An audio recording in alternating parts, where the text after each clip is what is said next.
Hi guys, welcome back to Thursday Top Lessons. This week we are going to talk about a very interesting take on society. The third pillar by Raghuram Rajan. So, the third pillar by Raghuram G. Rajan, who is the ex-governor of the RBI, is a stellar piece of work that beautifully explains the concept of a functional society. The worldview offered to understand evolution of state, markets, and community, along with his view of the future balance of these three pillars, is worth noting. To begin with, let us understand what are the three pillars and the fundamental imbalances. So, the first pillar that Raghuram Rajan talks about is state, the political governance of a country. In addition to the executive branch, the state will also include the legislature and the judiciary. The second pillar, which is the market, all private economic structures facilitating production and exchange in the economy is a part of the market. It includes market for goods and services, markets for workers, market for loans, stocks and bonds. And the third pillar is community, which is a social group of any size whose members reside in a specific locality, share government, and often have a common cultural and historical heritage. It will also include local governments such as school boards, neighborhood councils, town mayors, etc. Let us quickly understand how these three pillars interact. Too weak, the markets and society becomes unproductive. Too weak, a community and society tends towards crony capitalism. Too weak, the state and society turns fearful and apathetic. Imbalance is the problem. We are predisposed to be social. We are genetically hardwired. Altruism towards kin is a genetic trait that has helped human race survive. Community is critical in filling the holes that are left by formal government and market systems. Communities can be more than the sum of individuals who compose them. Communities aid the individual, preventing them from drifting, untaught, unaided, and unanchored in life. Dysfunctional communities can be virtual war zones with widespread drug addiction, crime, failing schools, and broken families. When economic opportunity is very limited, economic activity might be seen as a zero sum game. Your gain comes at the expense of mine. The state of amoral familism is visible in many developing countries, where you keep your house spotlessly clean but unceremoniously dump the garbage collected inside on the street outside. Too many options or too little incentive to change is why communities are doomed. The essence of modern capitalism is steady accumulation of wealth, not because of the pleasures it can buy or the material needs it can satisfy, but for its own sake. Let us now try and understand a bit of history to learn the fundamentals of society and figure out if we are still making the same mistakes. The rise of the state. Three tasks. First, the king had to obtain monopoly of military power within his territory so that it was unified, whole, and a common market. The second task, create an identity that would replace religion. Since religion did not distinguish one nation state from another in Europe, it was important to create an identity. And the third, enhance ability to raise revenues. These were primarily the three tasks that a state would perform. With all three tasks done, they still had to respect private property rights of its citizens. The constitutionally limited state was an important milestone in the path towards free markets. Security of private property allowed them to compete as individuals rather than, they had to form associations to safeguard property, which raised efficiency and output. The markets and the state pillars now fortified each other. Mercantilism prevailed in the monarchies as they had a very short term view of the economic might, perhaps influenced by the multiple reign ending military threats that they faced. Thus, they sought to discourage imports and encourage exports as they thought this would create more domestic jobs and income. This is precisely the argument given by some of today's populist politicians. Another point that he makes is that humans don't have an uncontrollable urge to reproduce. Prosperity has been a powerful contraceptive, with people becoming less willing to have children even as they can afford more of them. We talked about the population chart and the population trends in our book Factfulness. You can go check that video out.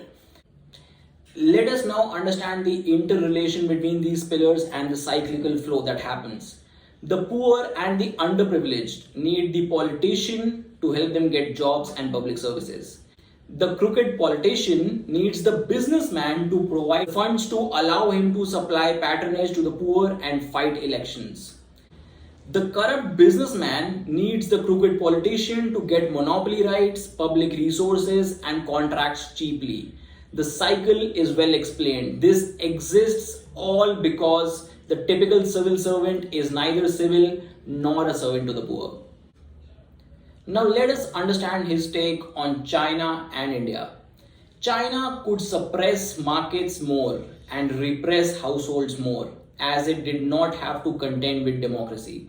This allowed it to generate faster growth, but skewed in favor of state corporations over households, savings and investments over consumption, and benefiting foreign investors more than its own citizens. A variety of imbalances have built up there.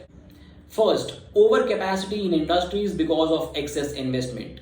Second, excessive corporate and local government debt burdens as a consequence. And the third, over dependence on investment and exports for growth. You see, Chinese private consumption to GDP fell from about 50% in 1990 to 47% in 2000 to 35.5% in 2010. Chinese household paid a price for the jobs that growth generated, but the growth was spectacular. China is one emerging market that is aging rapidly too. Even though the one child policy has been relaxed in recent years, the Chinese are increasingly reluctant to have more children now. China, therefore, may grow old before it grows rich. They need a plan for future society where the resources it will have will be far lower than the Western populations have. For socialist economies, it will not be able to shut down failing firms, especially if failures are bunched. Instead, it will rescue them and waste more resources, as the party's reputation for infallibility will be at risk. Control is not free. It comes with people assigning responsibility to the party. The party will be tempted to periodically substitute its wisdom for the wisdom of the market. If so, market will never be able to mature to guide resource allocation and risk management, ensuring the Chinese market remain an unreliable allocator of funds. Whereas for India, he says that the more pluralistic and open access political system is better positioned for the community to create more separation between state and markets. Its weakest pillar is the state. India will have to improve state capacity significantly, something that may come as a surprise to those who think India has excess bureaucracy. India has plethora of rules and red tape, but it has relatively few officials employed by the state given the population. Officials are poorly trained or motivated, and the good ones are overburdened. Also, democracy makes inaction easier. The party in power doesn't have to take responsibility for everything, and it does not have to maintain a pretender of infallibility since it's derived legitimacy from election and not perfection. It also allows the state to be decoupled from the markets, making them function better without cross linkages. Unlike the US market, where still independent private sector criticizes government policy, the Indian private sector, the market pillar, largely applauds all government policy. He quotes an interesting example from his time as the RBI governor. He talks about an example where President Obama had visited India and dignitaries were lined up to shake hands with him. Prime Minister, former Prime Minister, cabinet ministers, leader of opposition, military heads, retired dignitaries from ruling party, Indian president's grandson, serving bureaucrats, and then finally at number 83 was the chairman of India's largest private sector group, accounting for more than $100 billion in market value. Isn't number 83 in the sequence alarmingly low? I feel this is crazy. He also quotes an example at his time in finance ministry as chief economic advisor. He said, I was shocked by the heavy paper files that came across my desk. Shocked first that we still use paper files in 21st century, and second at the amount of back papers I had to read in order to understand note tagged to each of the files that required his comments or signature. A veteran bureaucrat then gave him a solution backed by an impeccable logic and experience. He said, spend the least time on the thickest file and these issues are going nowhere. Which circulate back and forth, wasting everyone's time by adding more comments. Devote all your time to the thin files. Those are fresh issues where cogent opinion may actually make things happen. So all in all, his broader message for India is that the state can actually do more by trying to do less. Here's his take on US and Europe. In the 1940s, the average age of machinery in France, one of the most advanced European economies, was 20 years old compared to 5 years in the US. The US was itself not uniformly developed. 1/6 of farms in southern US had electric lights. Over 80% still used kerosene or gasoline for lighting. Fewer than 69% households in the US had an exclusive flush toilet. The next 3 decades post-war saw massive resurgence driven by 5 elements: reconstruction, resumption of trade, technological upgradation with movement of workers away from agriculture, greater education and labor force participation, and fifth, the broad political consensus for growth, all led by the US in form of very well planned generous grants. So how these grants would work is, importer would ask for goods and machinery from a US trader who would get paid by US government while the importer can pay to its local government, thereby mitigating dollar shortage and increasing jobs in the US. That is how post-war resurgence took place. As citizens moved up into better paying jobs, countries needed workers for the jobs they vacated. Hence, immigration. Initially, it was under the condition that they'd come to European countries as guest workers and would eventually return. Perhaps Europe's mistake was to go beyond a common market in goods and services before solidarity had built up. The idea of Europe, indeed of world citizenship, is much about idealism as it is about practicality. Here's his take on information and computer technology. With the ICT, which is Information and Computer Technology revolution, humans have moved to handling exceptions and to intermediating between ordinary people and the system. Technology induced inequality and human induced inequality have built upon each other. The communities that are required to adapt the most, as always, are the communities that have been experiencing the greatest adversity and have the least resources to cope with it. The data are consistent with an increase in number of jobs at both ends of the skills spectrum and a decline in the middle, as we talked about it in our book, A World Without Work by Daniel Susskind. Go check out that video as well. The fall from comfortable middle class unionized jobs into the struggle to make ends meet is extremely painful, but at least there are jobs. While better educated management workers move quickly elsewhere to jobs in new industries, many of the moderately educated seem to have clung on to nearby and progressively less well paid manufacturing jobs for as long as they could. Another factor to note here is that with higher than warranted demand for job candidates with degrees and lower than desirable demand for candidates with high school diplomas, it is less surprising that the wage premium in the US is higher than elsewhere, despite the high average years of education. Since schooling quality has deteriorated due to decline of the economically mixed communities, employers cannot trust students know what they must know in school. So perhaps more important than hard work and a good education, technological change helps explain the rise in inequality at the very top. It has created a winner takes most economy. Furthermore, the larger the accessible market, the more the performer will get paid.